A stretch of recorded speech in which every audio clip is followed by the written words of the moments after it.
Prologue. The last normal day. Third-person narration. First-person internal thoughts. Matthew has no stats, no powers, and no idea what's about to happen. The final bell rang. The sudden rush of shuffling chairs and scraping desks echoed down the hallway as students packed up, some chatting, some already halfway out the door. Matthew Sinby lingered behind, slowly stuffing his notebook into his bag. He didn't talk much during class, didn't really talk much at all. Not because he didn't want to, just something about opening his mouth made his chest tighten, like the words would catch and crumble before they left his throat. He waited until the hall had cleared before standing up. Another day. Just need to get home. That's all. Red eyes scanned the empty classroom. His own reflection blinked faintly back from the window's surface. Red hair, a little messy. School uniform neat enough to avoid comments. He slung his bag over his shoulder and made his way out, footsteps light but cautious, like he didn't want to be noticed, even in an empty hallway. The walk home was quiet. Clouds rolled lazily overhead. A few leaves blew across the sidewalk. No cars passed. No people. Just the soft, steady rhythm of his shoes on pavement. Then, a pulse. He stopped walking. A strange warmth rose through the soles of his feet, like stepping into sunlight. But there was no light. Just the sidewalk. Just him. Then it appeared. A circle. Thin white lines etched themselves across the pavement in intricate patterns beneath his feet. Symbols he couldn't recognize spiraled outward like living ink. The ground didn't crack, didn't shake, but something ancient stirred. His breath caught. What is this? He tried to move. His legs didn't respond. Light swelled around the edge of the circle. A blinding white shimmer like moonlight turned solid began to rise, first up his shoes, then his ankles, his knees. I can't move. He wasn't panicking. Not yet. Just watching as the light enveloped him inch by inch, pulling the world away. By the time it reached his waist, his body felt weightless. Not numb, more like unchained. The air buzzed, thick with a silence that felt deeper than anything he had ever heard. The light climbed past his chest, his shoulders, the edge of his vision blurred. Am I being taken? And then, in the final moment before the world vanished, he whispered, not out loud but inside, "Please, let there be something better." The light swallowed everything. Prologue continued, between one step and the next. There was no sensation of falling, no wind, no weight, no pain, only light. Endless, pure, cold and warm at the same time, a white so bright it burned behind his eyelids, even though his eyes were already closed. Or were they open? He couldn't tell. There was no ground beneath him, no ceiling above. He wasn't standing, sitting, or lying down. He simply was, suspended. Time didn't pass here, or maybe it passed all at once. Where am I? Is this death? But no, there was no fear in his chest.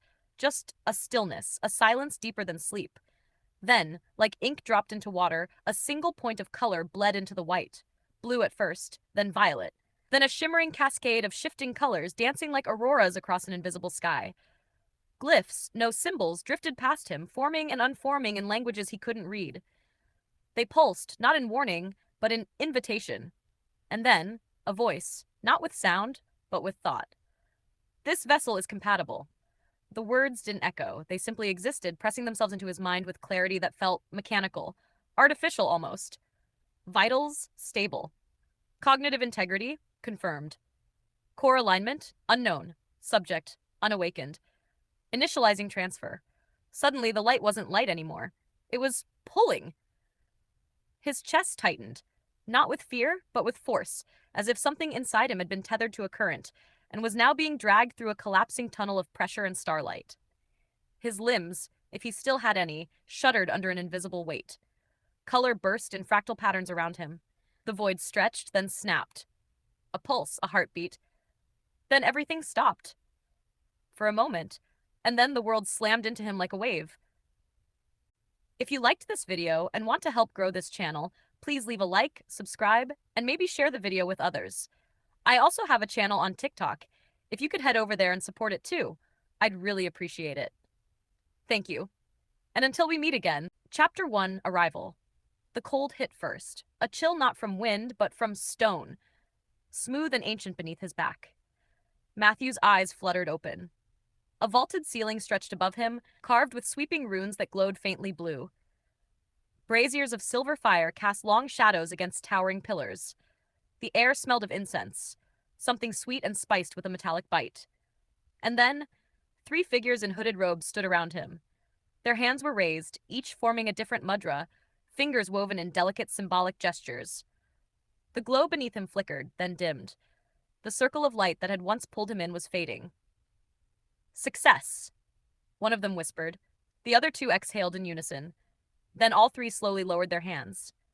You are awake, the middle priest said, voice calm, ageless. That is good. You were summoned safely. Matthew sat up slowly, muscles aching with disuse. Summoned? Yes, the priest to the right nodded. You were chosen, transported across dimensions to aid our world in its time of need. The third priest knelt slightly, hands folding within his sleeves. You are what we call an otherworlder. Otherworlder. The words didn't fully land. His mind still reeled from the light, from the pull, from the void. But the temple was real. The floor was cold. His body was still here. You possess a system interface, the middle priest continued, a divine framework that governs your growth, your energy, your power. Status, skills, attributes, and points, said the one on the left. They are all tracked within it. You will receive one innate ability, unique to you, added the third. It has already been registered within your system. They stepped aside, allowing him room to rise. You will be guided, protected, and trained, the middle priest said. But know this, you are not the only otherworlder summoned. Some come with ambition, some with fear, some with wrath. The one on the left stepped forward and handed Matthew a folded scroll. You are to be sent to the Academy of Adaptation. Ha, he said, a school built exclusively for those summoned from other realms. There, you will learn how this world functions, its history, languages, threats, and truths. You will be among others like yourself, added the third, and those unlike anything you have ever known. An academy for people like me? His mind buzzed with questions, but none found their way to his lips. Oh, the priest on the right said suddenly. One last thing. Matthew looked up. Don't forget to check your system as soon as possible. It will show you your path forward. And with that, the three priests turned as one, retreating through separate archways, robes trailing behind them like whispers. Matthew stood alone in the quiet of the temple. The light of the summoning circle had gone out. The scent of incense still lingered, and he had no idea how to open the system. Chapter 1 continued, The Locked Door Within. The sound of his footsteps echoed softly as Matthew walked along the inner edge of the summoning chamber. Despite the temple's vastness, it was silent, eerily so. No wind, no chanting, just still stone and glowing runes, their faint light casting slow-moving shadows across the floor. He found a hallway behind one of the archways the priests had disappeared through. Carved directly into the wall ahead was a polished plaque, engraved with elegant lettering that glowed faintly. Otherworlder Guest Room 1. Status: unoccupied. Matthew hesitated, then slowly reached for the iron handle. The door creaked open without resistance. The room was warm, not in temperature, but in feeling, welcoming, unlike the solemn cold of the temple's main chamber. The space was modest but cozy, a bed with dark blue sheets, a polished desk with a leather-backed chair, a standing wardrobe, a full-length mirror, and a basin of fresh water. He stepped inside and closed the door gently behind him. On the desk sat a single folded note.